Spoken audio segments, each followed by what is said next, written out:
fascinante. Qué guapos.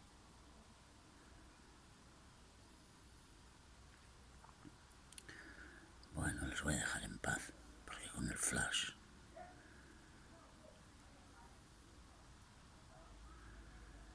Qué guapos.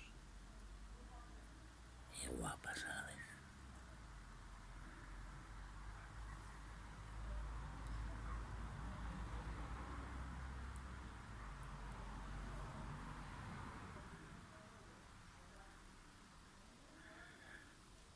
¿Cómo vamos a matar unos animales que se quieren con esa ternura,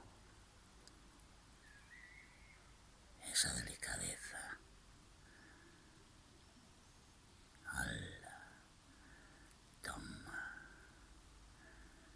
Es que parece como que se están hablando y todo.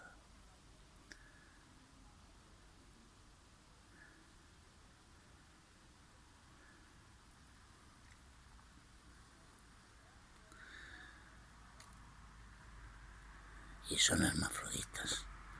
O sea, los dos son macho y hembra, tienen ambos sexos. Pero ¿cuál está utilizando uno, cuál el otro? ¡Qué delicia! Se están besando, pero vamos, se besan con dulzura. Toma. Solo para ellos merece la pena que siga existiendo esta cosa que llamamos mundo. Venga.